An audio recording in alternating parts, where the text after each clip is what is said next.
हरे कृष्ण।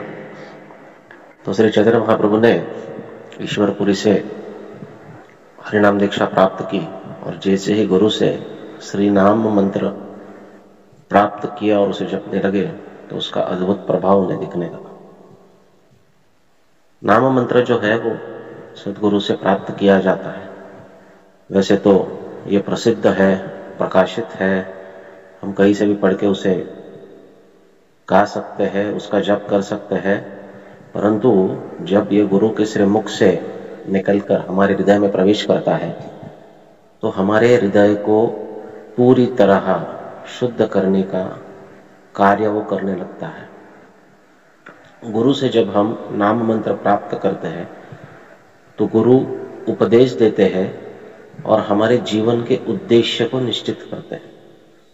हमारे जीवन के उद्देश्य को किसी भी भौतिक प्राप्ति के परे ले जाकर आध्यात्मिक उन्नति के मार्ग पर रख देते हैं। अब इस भाव से और इस कृपा को प्राप्त करते हुए जब हम नाम मंत्र का जप करते हैं तो हृदय का शोधन होता है, चित्त दर्पण मार्जन, हृदय का शोधन होता है और हृदय का शोधन होने की वजह से हमारे हृदय की जो कल्मश है, जो भौतिक विषयासक्ति है या विषय सुख की वासना है, वो नष्ट हो जाती है, अनर्थ नष्ट होते हैं। साधु संग के बाद हम साधु के निर्देश से, गुरु के निर्देश से भजन क्रिया करेंगे तो अनर्थ निवृत्ति होगी।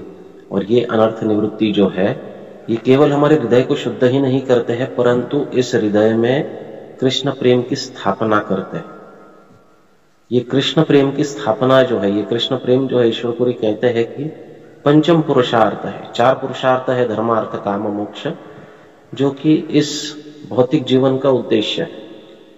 धर्म का पालन करो, धर्म के अनुसार अर्थ कमाओ, अर्थ कमाने पर काम की पूर्ति करो और काम की पूर्ति होने पर मोक्ष को प्राप्त करो। ये हमारा वास्तविक देखा जाए तो भौतिक जीवन का उद्देश्य है, परंतु आध्यात्मिक जीवन का उद्देश्य इससे बड़ा विपरीत है। आध्यात्मिक जीवन का उद्देश्य ये चारों पुरुषार्थ के परे है। यहां पर मोक्ष भी नगण्य कहा गया है। तो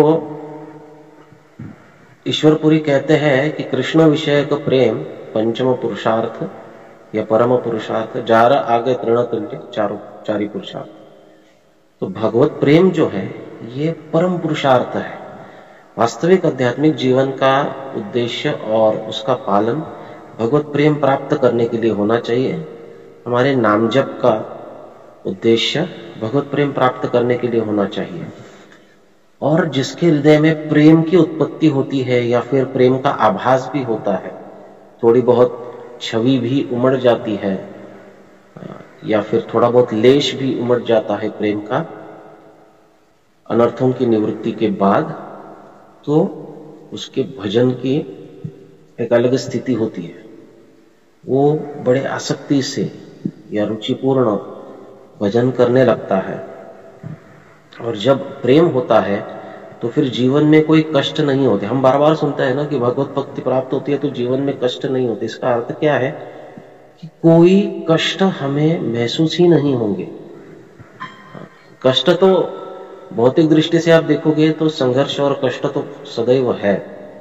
आप देखो हमारे आचार्य रघुनाथ दास गोस्वामी हो चाहे हरिदास ठाकुर हो, जिस प्रकार से तपस्या पूर्ण भजन किए, तो तपस्या तो हमारे जीवन का एक भाग है ही, लेकिन वो तपस्या आनंद देने लगेगी, संघर्ष करने की आवश्यकता नहीं पड़ेगी। जब संघर्ष नहीं है, आनंद है, तो हमारे हृदय में नाना प्रकार के सात्विक विकार उत्पन्न होते हैं, हमारे शरीर में सात्विक विकार उत्पन्न होते हैं, और यही वास्तविक हमारे भक्ति का उद्देश्य है।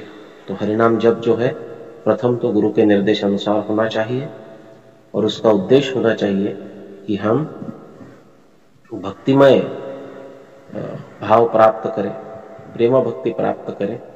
और इसलिए हमें गुरु की कृपा की याचना करनी चाहिए, भिक्षा मांगनी चाहिए।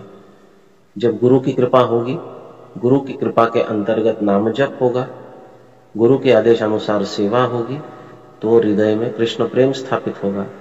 कृष्ण प्रेम स्थापित होगा उसको पावश, क्योंकि कृष्ण प्रेम ये कोई मैकेनिकल क्रिया से प्राप्त होने वाली वस्तु नहीं है, ये गुरु की कृपा से ही प्राप्त हो सकता है। जब गुरु की कृपा से ये प्राप्त होता है तो अनायास रूप से आप देखोगे कि हृदय में अनुकूल प्रेमा भक्ति के भाव उत्पन्न होते हैं, और ऐसे भक्त जो है वो अपनी क्षमता से परे जाकर गुरु की सेवा करने में तत्पर होते हैं, क्योंकि फिर उन्हें कोई कष्ट मालूम नहीं पड़ता। आज हमें कुछ भी करने जाओ थोड़ा बहुत कष्ट लगता है, थोड़ा बहुत एक्सटेंड करने का एक अनुभव होता है कि अरे मैं कितना कर रहा हूँ, इतना नहीं होना चाहिए, ये नहीं होना चाहिए। वो इसलिए होता है क्योंकि अभी तक हमारे भक्ति का उद्देश्य जो है वो हमने पूरी तरह गुरु की संतुष्टि ये नहीं रखा है। जब गुरु की संतुष्टि उद्देश्य होगा तो गुरु कृपा से कृष्ण प्रेम प्राप्त होगा, प्रेम प्राप्त होगा तो कोई कष्ट नहीं होंगे,